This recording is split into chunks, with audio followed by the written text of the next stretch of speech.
Let's go Royals. Let's go Royals. This is Sharita J, and this is Drive Time out of Los Angeles. I want to thank all of you for being here, celebrating the Kansas City Royals, who are the world champions. Yes. This is my hometown, and so as you can see, I am so excited to be dedicating this show to our royal men, the Kansas City Royals. And I'm saying hello to my hometown, and in celebration of my hometown and these Royals winning, I have a very special guest on today. She is a young lady that is a fireball. But I love her even more because she is a Kansas Citian. I have a very special guest, which is Simone Davis, that's going to be talking to you in just a moment. But before we get started, I want to remind you, go to my website at kifoundation.org. That's kifoundation.org. And that's where you can get connected to the free grant information that we send out weekly. You will know when we're offering new services. Different people ask me, when are we doing more grant writing workshops or whatever? And that's how you stay connected. The other thing, oftentimes people say, well, Sharita, when can I get my questions answered? For those of you wondering about that, this Friday is our first Friday with Sharita J. It happens every first Friday of the month, 6:30 a.m. You can have coffee with me, get all your questions answered, and more. And it doesn't matter where you are in the world. So if you're wanting to know whether you should be a nonprofit, a lot of people don't even realize, even if you collect buttons, there's grant money for that. If you love to skate, and you want to get, you know, that you could even have a nonprofit skating rink. If you're a dog walker, you can get grants. There's so much that many of you just are not aware of. So get connected by going to my website at kifoundation.org and go to the tab that says Q&A with Sharita J. That's Q&A with Sharita J, so that I can answer any and all of your questions and help you move forward. Lastly, we have another event that's coming up. I just left the California African American Museum here in Los Angeles, and I'm working with a few select artists, and they're going to be exhibiting starting in January. So stay tuned for that. And we're going to also, with a few of the projects I'm working on, we're collaborating with artists all over the world on facilitating webinars, working with youth in the arts, and so much more. So if you know anyone that has art in their heart, or if they're a starving artist, or if you know someone that would like to involve youth with artists, send me an email to kifoundation.org. That's ki-info at kifoundation.org. That's ki, that little hyphen, and then info at kifoundation.org. And in the subject, put I love art. Okay? So that's ki-info at kifoundation.org, ki-info at kifoundation.org. And if it's for the arts project, in the subject, put I love art. Okay? So again, this is Sharita J coming to you, Drive Time out of Los Angeles, bringing to you my very, very special guest, this little bitty fireball of information and just ready to just take on the world, Miss Simone Davis. How are you? I am wonderful, blessed, and highly favored, as they say. Well, and you know what? And she truly is. She just led prayer before we even went on the air today. That alone I admire. It's like, and I didn't even say this to you, you are an answer to a prayer. I have said, Lord, help surround me around more individuals that first want to place you first. And then everything else is gravy. It just comes. You know, because that's the meat. And not trying to step on anyone else's toes, whether they're Buddhist, you know, Muslim or whatever. I just try and associate with individuals that know there is a higher power that is about more than us. And so you represent that and have ever since I met you. Thank you for coming on the air. Thank you. So you do a lot of things. You're a speaker. Yes. You help individuals to speak. But there's something that I want to ask about first. You wrote a thesis. Yes. Tell us about first the title of the thesis and what made you write it. Okay, so I recently received my master's from Texas A&M in media studies, and my thesis title was "Don't Judge a Man by the Color of His Rag: The Reality and Resistance Among LA Gang Members in Gangsta Rap Music." Wow. Yeah. Wow. Of course, what did you get on that? It was amazing. It was such a wide opening eye-opening experience, and Yes. one that I actually hold dear to my heart because it had eventually led me to LA here. And it was a journey because I started my quest of understanding gangs and street cultures actually in right there, in case it can be seen. KC Royals. Yes. So, and actually that's a journey because I am originally from Kansas City, Yes. but I received my bachelor's, did my undergrad at a historically black college in South Carolina. And during a summer program there, I went to UCLA for it was a research program for students at HBCUs, getting them geared towards grad school. Wow, I need to put you in touch with one of our clients, Teresa Price. Okay. She, it was called the Black College Resources Tour, but now it's just college resources because she worked with more than African American students. But Teresa alone, just her event here in LA, brings together probably 50,000 young people just to the convention center. Yes. So remind me to put you in touch with Definitely. Teresa Price. Okay, great. I love Okay. young people, as you know. Yes, And yes. so during that research program, I actually wanted to do a comparative analysis between Black Greek letter organizations and Black street gangs. Ah. Yes, because I myself represent one of the greatest sorority on this planet, Alpha Kappa Alpha Sorority Incorporated. Okay. And so during that process of being part of the Divine Nine, I realized some not so positive or highlighting things about our organizations. And part of the information that I found, or just kind of being part of the culture, was hazing. We do a lot of initiation, underground initiation, a lot of plots. So identifying who are the AKAs or the Deltas by their plots on campuses, and if anyone outside of that organization came upon that plot, they would probably be looked down upon or just kind of questioned, like, what are you doing? Who are you? So too cliquish. Oh yes, Yeah. yes. Wow. Which doesn't stop the act, or the act of it, or even the personalities that generate that doesn't stop when you leave school. And that's what people need to understand, because you'll have that same attitude whether in the workplace or anything else, and then Yes. you wonder why you're not getting the positiveness that you should, but you're demonstrating the same thing. Yes. And that doesn't carry on Right. over into real life, And it's or should not. it's always bigger than who you are, right? And Yes, so yes. as a Greek member, I always have to remember I'm not the only one. And Yeah, I have yeah. friends who are Deltas. I have friends who are Zetas and so forth. And so we were close beforehand, so why aren't we as close now? Right. And you always have to kind of remind yourself that you are not the letters. You are Right. not this organization. Right. And so you're coming in here to be a positive uplift. Yes. Not some type of clique, or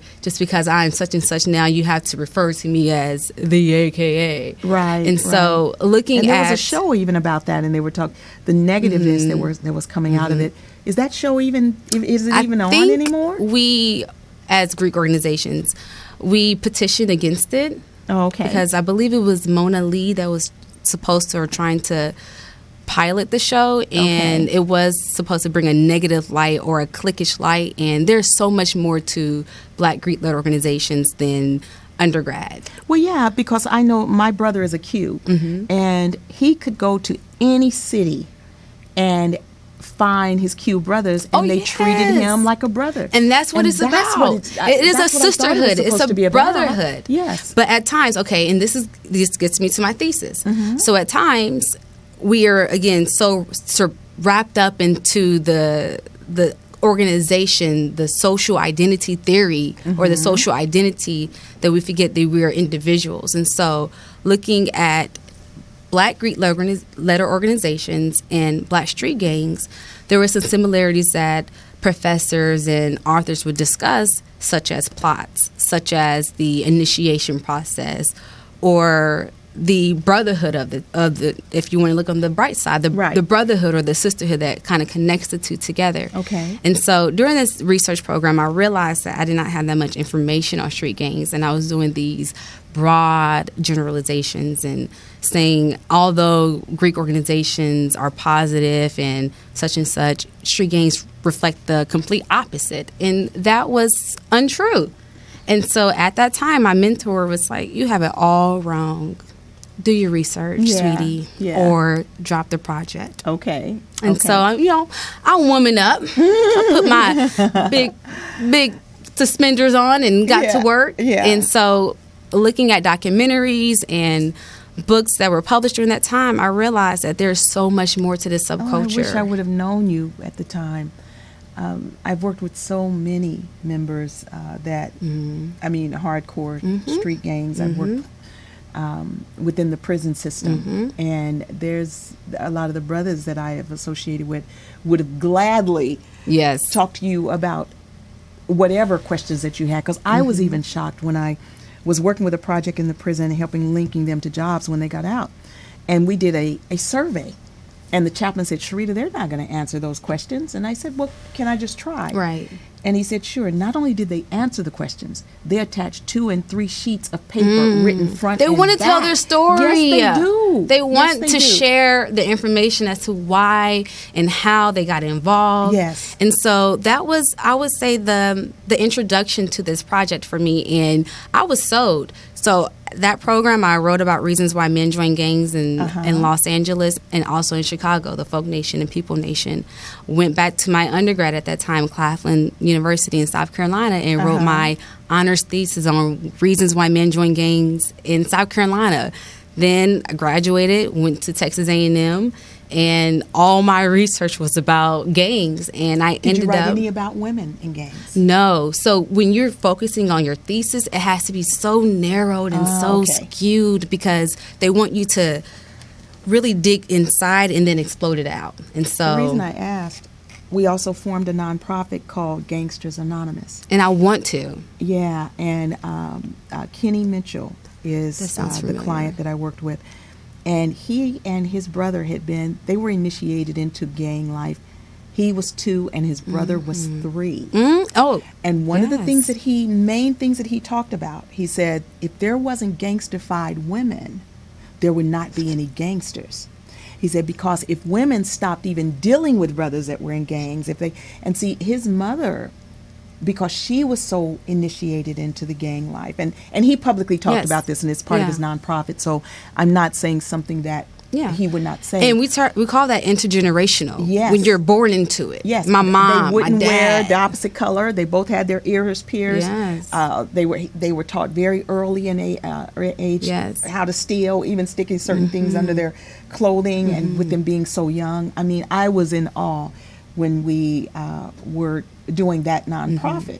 And so that's why I asked, was there anything about women? Not only, so when I did my research for my master's degree, I actually flew and came to Los Angeles and to conduct interviews with former gangbangers and gangster rap artists. And there were women around all the time let me backtrack. There were women who were in the gang culture as well and gave me their experiences. And I want to so bad continue. It's not over. Well, that's a book. Oh, definitely. And I live here now, so it's not over at all. And when you discuss women and how they are the influence to certain instances or key moments that happen, look at our culture in general. And you can see that women. Women are the influence. A few times I have dealt with individuals that have never dealt with gang members or even low-income individuals, or some of them never even have dealt with black people. They're quick to say, well, Sharita, I have a friend. But the thing is, and there are even some African Americans that have not dealt with anyone or know anyone that's in that culture. And the first thing that they think is that they're stupid or that they all are horrible people. And that's so far from the truth. Some of the most intelligent people that I've met have been those that are in gangs. And one in particular, if he were to turn his brains around and start running a company, because the way that he actually manages, oversees, and supervises what is going on as far as the life that he's in. I mean, just a genius. And even some of the men in the prisons, I was just amazed. For instance, and he wasn't a gang member, but when I bring up his name, everyone knows of him because he has so much pull. But Freeway Ricky Ross. Yes. I got to interview him for my thesis as well. Good. And how'd that go? Amazing. Yeah. You would never know, just looking at him, never know his impact and his influence, because he even discussed how he wasn't so flashy. You know, people look at him and thought he was a homeless person. And he had billions of dollars. Yes. And he would give. Right. He would give so much. Yeah. And so it's smart. Genius. He's now out, and he was supposed to be away for life. Yes. But he found a discrepancy in his case, which shows his genius. Exactly. Yeah. Well, you know, now childhood in Kansas City. Yes. And you and my son were talking about battling about the schools. How did you get started in what you're doing, being a young woman from Kansas City, Missouri? My parents had a lot of impact on me growing up. They were young when they had my sister, me and my brothers, my brothers and I. And so they had all 4 children willingly under the age of 30. And so they always stressed and pressed, get an education. And for a couple of times in my childhood, we actually moved often until we settled in Blue Springs.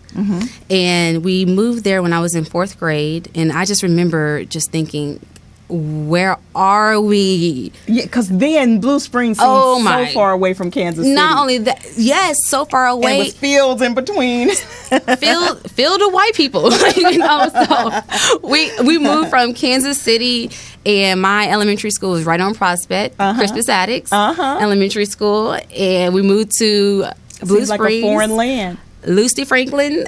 Oh, who's Lucy Franklin? Yeah, I knew who Crispus Attucks was. Who's Lucy Franklin? And the classes represented that, and they were shocked as well to see someone that did not look like them in their classes. And it was difficult at first transitioning. I remember crying and telling my parents how I wanted to move back to Kansas City. I didn't understand why we were here. Yeah.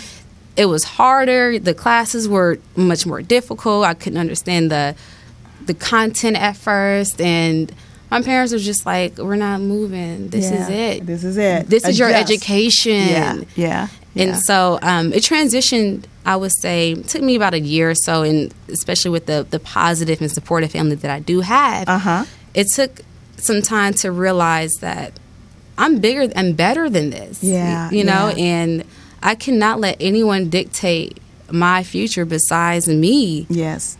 Well, let me say this. She is from Kansas City, and she might have some Kansas Cityans that want to call in and say hello. The number here is 323-965-1600, 323-965-1600. Call in. Let us know what you're doing, or send an email to radio@kifoundation.org. That's radio@kifoundation.org. Interact with us. Tell us what's going on. What questions do you have? Say how you doing to your fellow Kansas Citian. Talk about the Royals, whatever it is that you might want to do. So now back to you being at home, going to this new place, feeling like a foreign land, ostracized, because your personality does not even seem like that you have felt a fear at all. Where did that start showing up then, or did something trigger? I believe realizing how I am a representation of my race, and I had that inclination when I was young, because my parents again were so supportive. So they were the forefront of just, you're black, you're proud of being black. You were only going to buy black dolls. My dad used to wear the Malcolm X glasses at times. So just I always had that affirmation of who I was, and I started to believe it in myself. And so I kind of turned away from this negative view of myself and complete 180. I started reading a lot more African American history, a lot of slave narratives to understand how we even got to the Americas. And it was more like, oh, we are strong people. You know, Yes. my ancestors had to go through a lot. And so who am I to complain? This is the opportunity. Okay. So let me use this as an advantage. And I did. Well, now also, as far as future projects, Yes. with all this energy that you just generate, I wish you guys, well, you probably can see it on the screen, but she exudes this energy. And we were at a networking event, Yes. and I don't even remember how you knew who I was. I don't either, actually. It was one of those moments. One, I am part of your newsletter, so I know that. Yes. I Because I was received ready to leave, and you were. you saw me. I think I probably jumped in your face, like blocked the door, like, oh, homegirl. And you said Sharita, and I was like, Sharita, you're Sharita Herring, and I was like, yeah. And that was my first time seeing you face to face, because I did go to the conference. My sister and I attended the conference yes. Okay, in Dallas. you did say that. Yes. Yes. And so I didn't know of you at that time. And I don't even know who told me to sign up for the newsletter, but I did, and I received all the grant information, which is lovely, you guys. You have got to sign up. It's just a wealth of information for free. And so take advantage of it. And jumped in front of you, and I don't know what happened after that, but we're here. Yeah. We're here. Well, let's see. Helen Lees, she says she wants to be a speaker. Nice. What does she do? I guess she just says she wants to be a speaker. So a couple things. So I don't know really what areas you're looking into as to whether to be a speaker, but one, my email address, if those of you who need public speaking techniques, help with presentations, email me. My email address is simonespeaks@gmail.com. So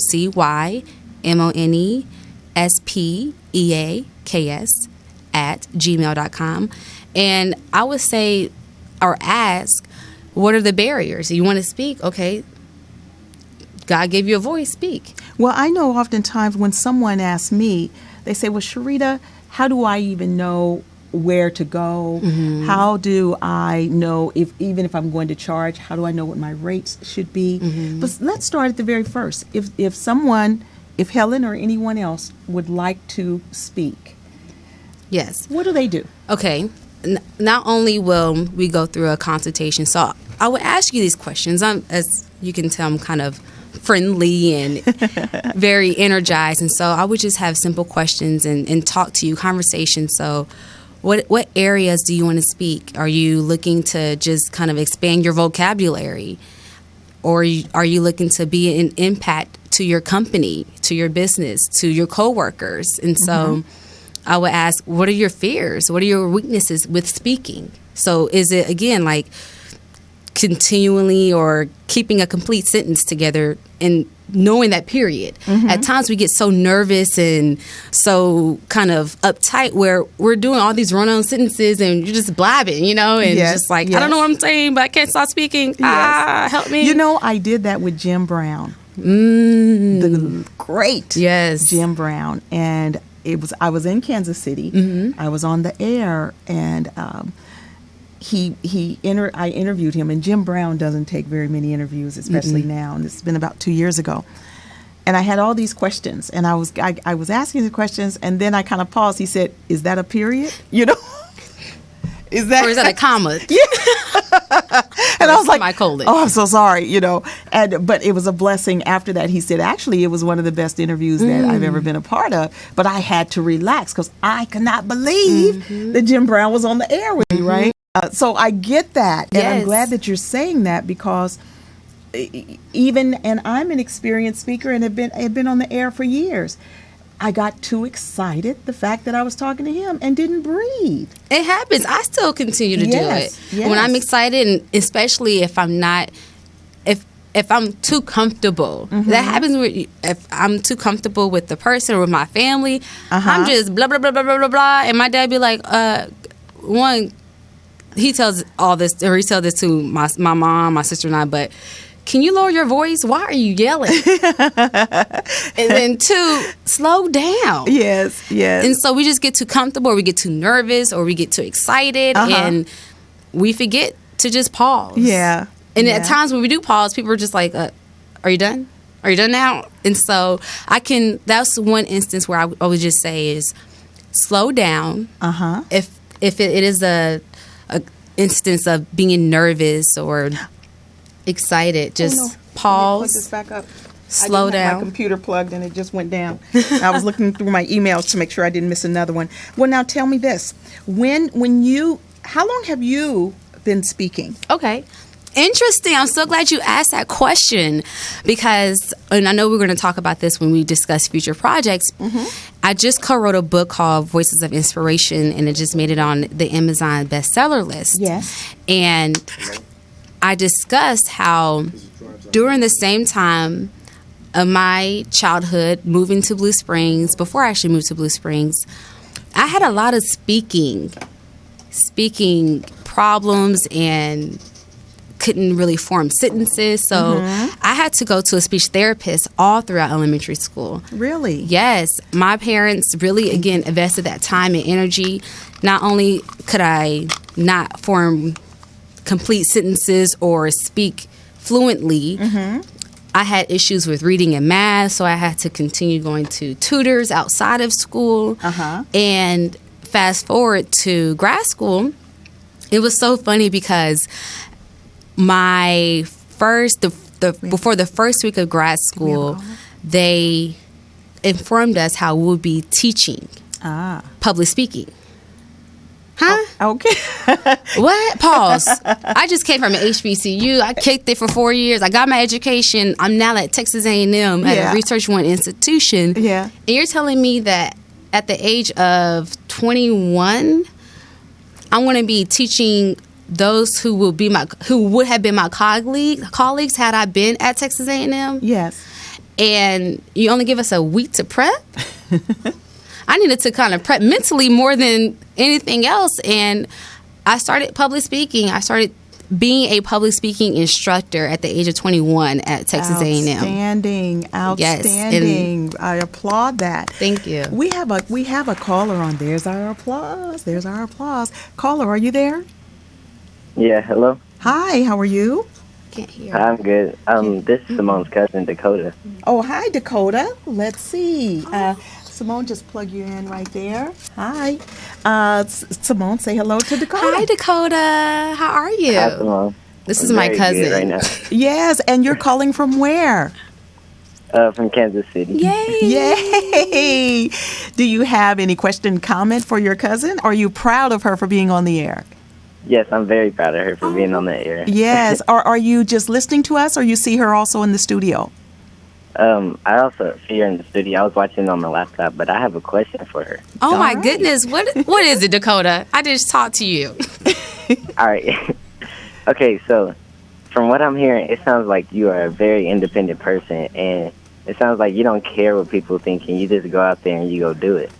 But even as a black male teenager, it's kind of hard doing that because it's not that I exactly care what people think, but then again, I care what people think of me, and I care how people judge my actions and what I do. So how did you deal with that? Time. I'm just like you, Dakota, and you're just like me. There's a moment where in high school, in middle school, where you're just afraid to speak up. But we're black, and so it's ingrained in us to fight back. And it's ingrained in us to not succumb to our circumstances, especially if it's lower socioeconomic issues or if it's trying to get a better education. And so you'll learn along the way, and you'll just be tired. You'll start to get tired of just being quiet and just letting people just run over you, or if it's not running over you, you'll just get tired of not speaking up. And so it's a journey, and I'm still on that journey, Dakota. Like, there are times where I feel as though I should say something and I don't, or what would have happened if I did speak up at this time. And so I always, and this is on a spiritual level now. And so I always ask the Holy Spirit, Yes. God, to guide me, to lead me, to speak the truth out of me. And in that moment, it's not me anymore. Or if it is me, it's that push to say, no, you got to do this now. You got to speak now. Mm-hmm. And so I'll coach you. Yeah, and you know, the other thing too, Dakota, is that walk in your truth. You know, who are you? You know, instead of trying to be what someone else expects you to be, find ways to start finding more security within yourself. And when you can walk in your truth, that makes the journey a little bit easier versus trying to be someone else. And the other thing, sometimes if you just don't know what to say, I had to learn sometimes, instead of always feeling like I need to say something, because you can't unring a bell. Sometimes you just have to be quiet. And, you know, if it's something that you need to say later, you can always go back and say something. But also understand that as long as you live, you're always continuing to grow. Even people that you see in every day in the media, they're not always as comfortable with themselves, Dakota. That's why you see so many of the plastic surgeons getting rich. You see some of the people that, as they continued in their life in the entertainment industry, now you don't know them. They've had so many surgeries. There's something else going on there. And when you walk in your truth and you're very comfortable with yourself, you don't need to keep changing your look or who you are to please someone else, or you'll always be doing that. Okay? Okay.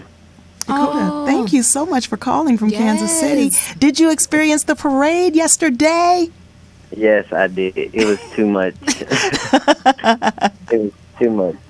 Yeah, were you hung up in that traffic like so many of them I spoke to? They got down there around, I guess, around 9 in the morning, 10, and didn't get home until 8 o'clock last night. No. Yeah. No, I wasn't hung up in the traffic. I actually walked. So I didn't have to worry about traffic. But when I got there, I had to worry about the people around me. I was like right in the middle, and they just kept smashing me. Yeah, that's so many people. Oh, no. That's so many people. I think I would have had to have been on the outskirts, because that's just so many people. I think I would have been a little nervous looking at the videos.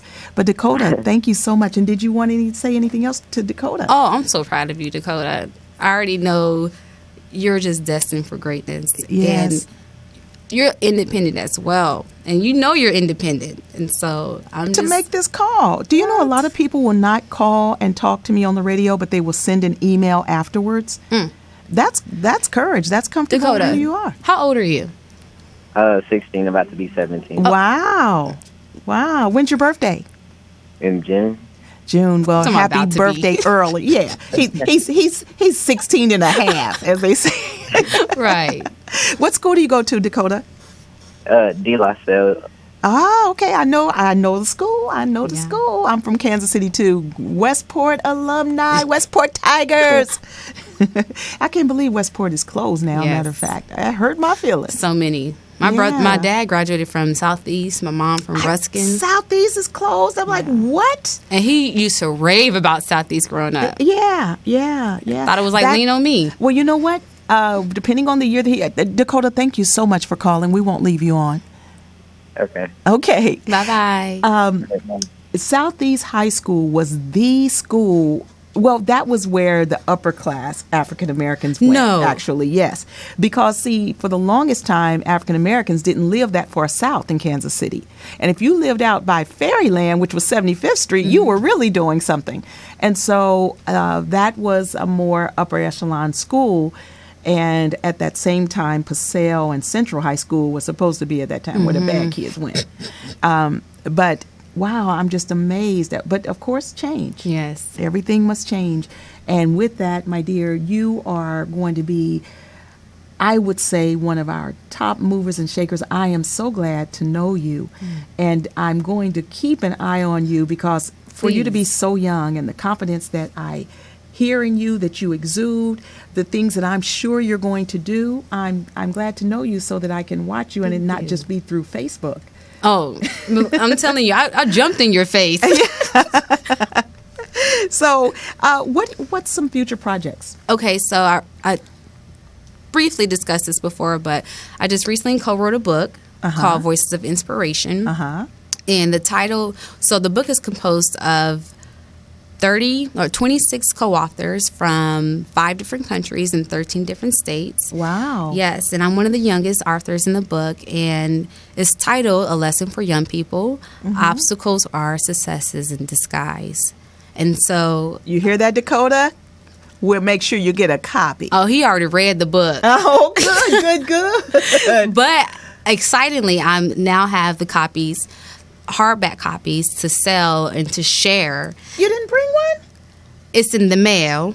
Okay. So I haven't had the actual. It's in the mail, y'all. It's in the mail. I'm 'cause getting I it. want to make sure that I get one from you. Okay, great. Yes, And yes. so I talked about my education, childhood struggles to receiving my master's degree at 23, teaching public speaking. And so right now I'm really busy promoting and shedding light on not only voices of inspiration, but again, youth, young people, and making a difference at their age now. Yes. You don't have to wait.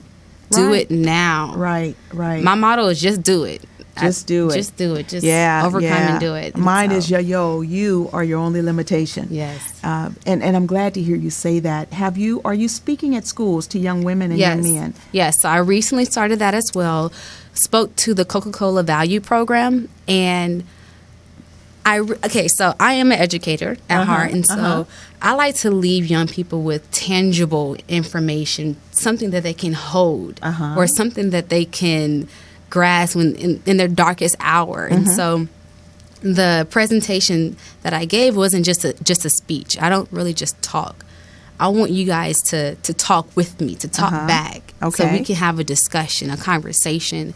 And so discussing my education, childhood dreams. There's a lot of dreams that I'm living as reality now. Even this right now is a dream come true. So talking about my dreams, my successes, my struggles as a young person, and aligning it to their struggles, their dreams, their successes. And so I actually go through a format with young people when I talk to them, and we make something together. And I hold themselves and I hold myself accountable for their dreams. Yes. You have got to accomplish what you want out of life, because you only live once. Yes. You yes. only live once. Yes. There's no repeats. No repeats. And Yes. so why not go for it now and then just avoid the moment or the feeling of regretting and forgetting and not accomplishing it today to now. And so that's one thing I am involved in is speaking engagements. I foresee myself speaking at a lot of BSU, so Black Student Union organizations and their groups and stuff. And so I now mentor at a place called Home. It's a lovely nonprofit organization in South Central LA, and they have so many resources for young people in the area. And those out there who want to make a difference but aren't sure how to start, seek those nonprofits, seek those areas that you're passionate about. I'm very passionate about young people and mentoring, and so of course I was going to seek out mentor nonprofit organizations, and I'm just a ball of wealth and giving information. And so anywhere I can help, assist, lead, I'm there. Well, I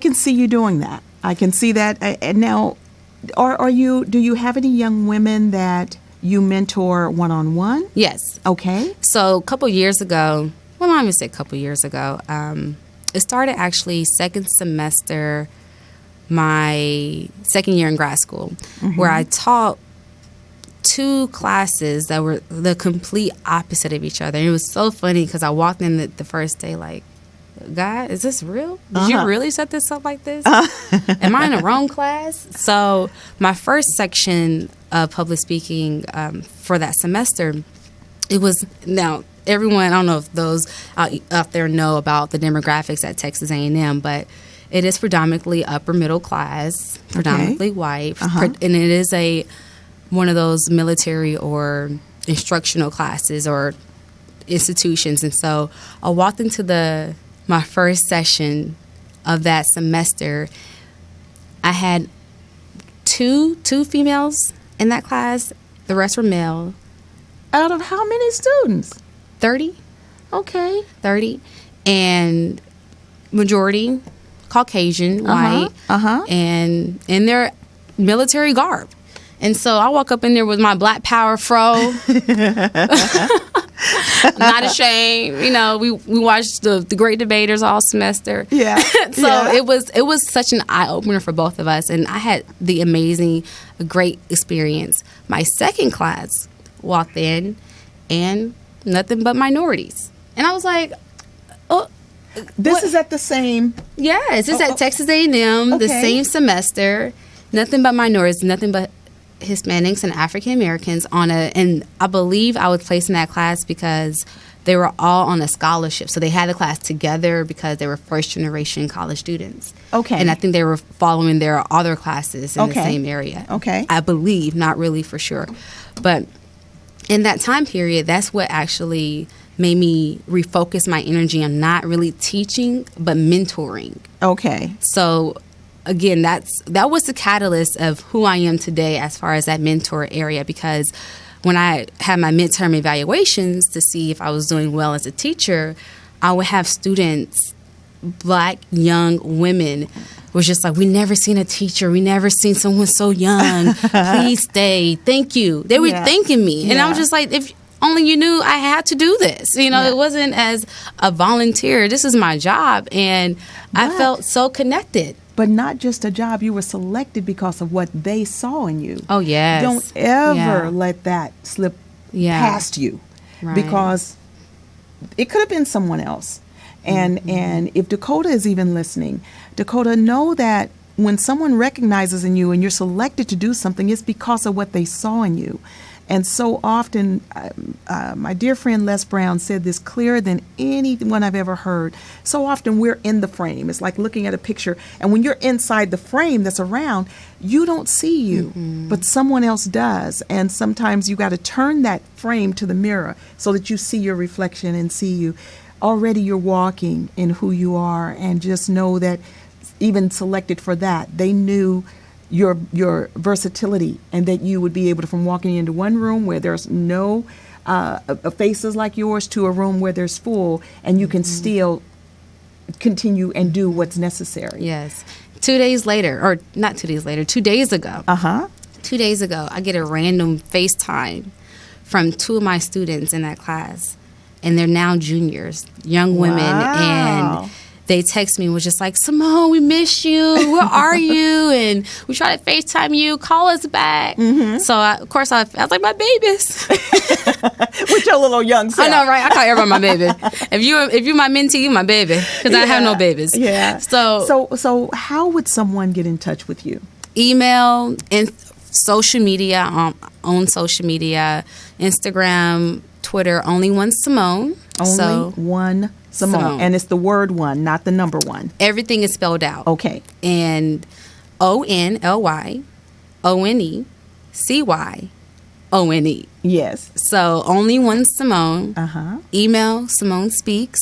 Those are the two main ways to get in contact. I check my email on a daily basis. I check my Instagram, Facebook, Twitter on a daily basis. So that's the main ways. Good. So you've got the book project. Yes. You're mentoring. Yes. Or do you have any speaking engagements coming up? Or are you working on?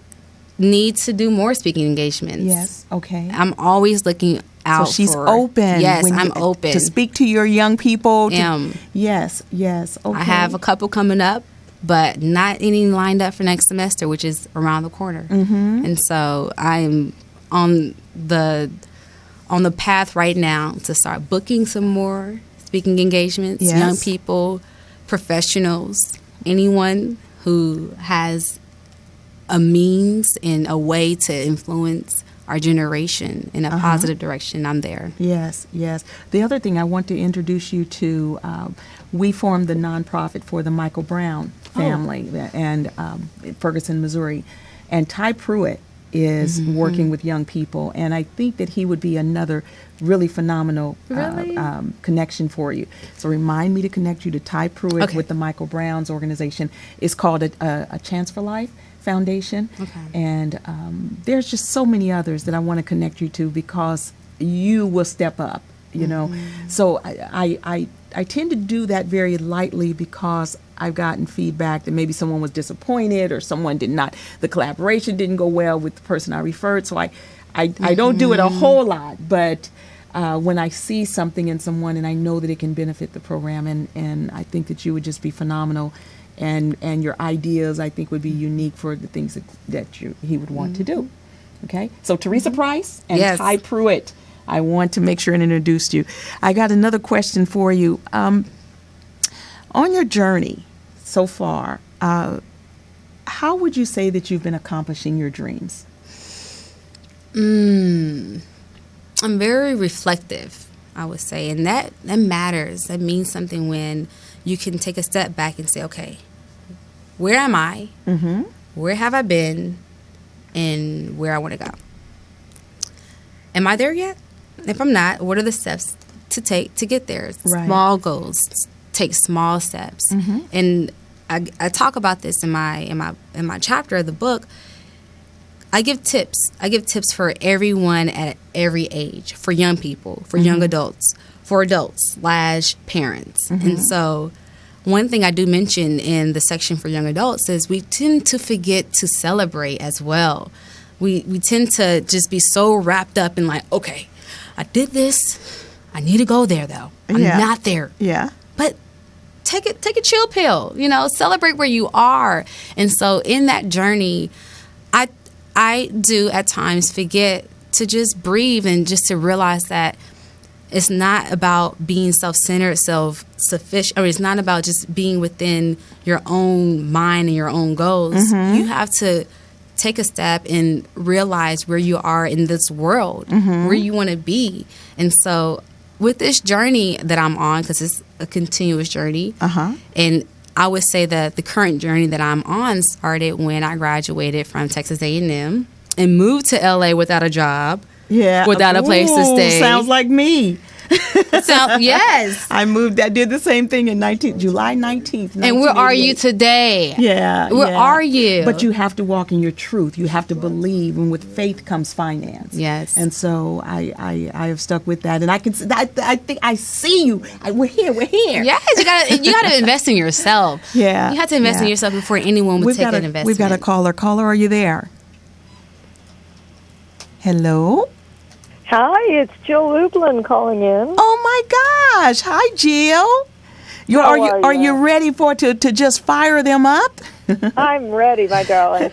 Jill, the last minutes of our show, Jill is an absolutely phenomenal publicist, and I wanted her to give our audience some of her just blow away information. We'll give back to you, Jill. Hi. I want the information too. So, hello, good to be here. Yes, ma'am. Yes, ma'am. We were just together over the weekend at the Authors Conference. Yeah, it was wonderful to see you in action. Yeah. Jill, you know what? You gave out some amazing info. Maybe you want to touch on that, or what would you like for my audience to know today? Well, I think the biggest thing always, and I'll stand on this platform forever, is it's really always about your message. And to have a message that's powerful, that stands out, that's something unique and different and part of who you are personally and professionally. A lot of people separate it too much. So I really want you to see how you can bring your message together and be authentic to who you are. Yes. Well, Jill she works with from celebrities to small business owners, and she helps them to get their message clearly out there. And so, Jill, I have a special guest on today, Miss Simone Davis, and she works with young people. And I don't know if you've ever worked with anyone that can help you to get your message out there. She just came out with a book, Jill. What would you say to her about getting her book out there and moving forward? Well, first of all, congratulations, Simone. Thank you, Jill. Yay, because getting a book out, of course, is a major accomplishment. Yes. And so that is just fabulous. Thank you. And the thing when you have a book is that publicity becomes even more important. So, it's nice to have a book, but people have to know about it. So it's really important to focus in on what the message is, not like what the book's called and not all even the great information in it, but what's the bottom line message that will really help support others and create a focused publicity campaign that gets to the right targeted people. If you're working with young people, you probably want to get it even to parents and parents publications, moms magazines, school publications, school systems. I mean, so there's all kinds of audiences. So you must, and this is for everybody, but, especially Simone, for you with the book, you got to think about who's your audience. And everybody, as you're listening, think about that for yourself. Who's my audience? I'm actually writing notes right now. It's the grad school and the researcher in me. I have my pen and paper out, or my pad and paper out right now, just writing messages and audience analysis. Now, Jill is going to be coming on. Jill, hopefully it'll be once or twice a month, and you will be providing a message. But I also want to make sure that we let them know what you do. And you have one book out. It's called Guerrilla Publicity, I think it is. That's right. Yes. I actually have 3 books. Yes. How can my audience get your book and your information? Oh, thank you. Well, the first thing to do, and I always give a free gift because I love giving your people good value and good information. So go check out publicitycrashcourse.com /free gift. publicitycrashcourse.com /free gift, and that'll immediately get you started with good publicity strategies. And if you want some very specific support, call my office and let's set up a time to talk about you and what you need. And you can do that to 415-883-5455.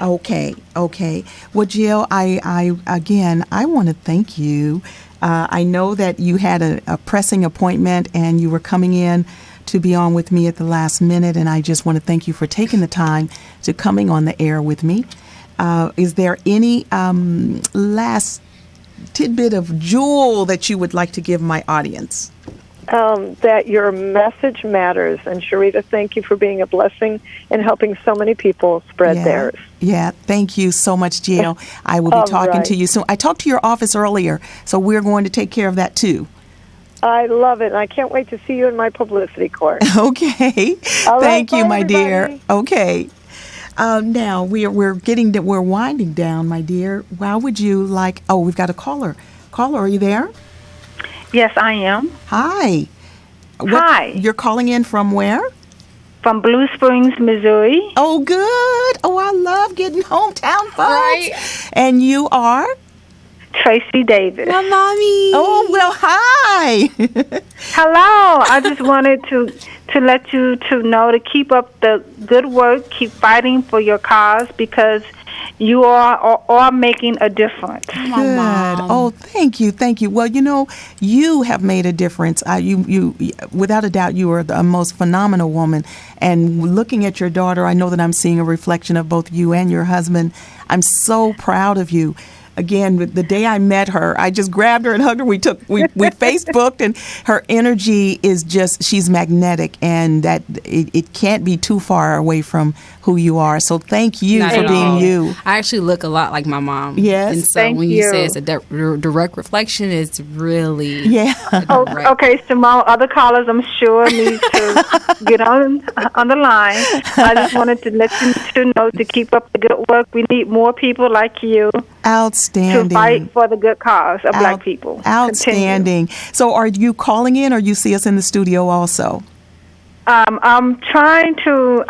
I'm getting bits and pieces Yes. of it online. Okay. Well, don't worry. And I because do see y'all in the studio online. Okay, well, my wonderful engineer, Mr. LaRon Davis, he does an amazing job. So this evening we will have the recording that we will make sure that you receive also. Thank you so much. Okay, is it going to be like on YouTube? It will be or on where's it gonna YouTube. It'll be on YouTube. Okay. And you can Okay, even great. share it. Yes. So Okay, I sure will. outstanding. Thank you Okay. so much for calling in. Thank Bye, you. Mama. Bye-bye. Bye, baby. Any last minute messages? out to what? Yes. Shout out to who? My friends and family, those who have supported me, continue to support me. I love you. Thank you. You are the reason why. You are my push. You are Yes. the reason why I'm out here Yes. continuing fighting for my dreams. We have another caller. Caller, girl, you're popular. We've got a caller. Caller, are you there? Yes. Hi. Hi, how are you? Are you calling from the Kansas City area? I sure am. I am calling from there. I'm Simone's grandmother. Well, oh my gosh. I tell you, it's a family thing. How are you, my dear? I'm great. I was listening to the show, and I keep getting, I don't know if it's my connection or what, but I just keep getting cut off. Oh, sorry. But I said I'm calling anyway. Yeah. Because I wanted to let her know, which I probably do all the time, that I am so proud of that girl. Good. That, my heart swells for her. And so I wanted to let her know publicly that I'm very proud of her, and she's worked really hard to get where she is, and she's continually to strive. Well, just know, I'm sorry, even with her being almost 2,000 miles away, she is representing here.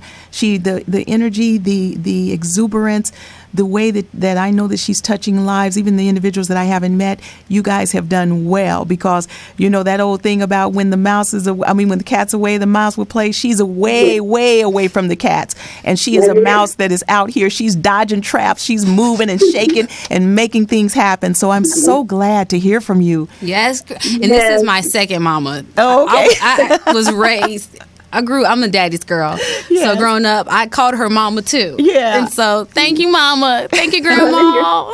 Yeah, that's my namesake. I'm Mamie. Yes. Oh, okay. Yes. Well, again, thank you so much. Go Royals. Yes, go Royals. And I did not try to go down there. Yes. Well, thank you so much. Thank you for calling. Okay, thank you. Okay. Well, Miss Simone, thank you for being here, and thank you for even stopping me in my path, because it has truly been a joy knowing you, and I'm looking forward to, again, what you're going to do. Thank you for this opportunity. It's amazing how, again, I'm here today. Yes. Just by happenstance. Well, good. Well, again, and thank you to my audience. This is Sharita J. We're going to let you go, but make sure that you tune in next week. Believe me, go and connect to this lady on her Facebook, on her Instagram. It's only one Simone. Only one Simone. And there's only one Simone. Yes, and I believe that.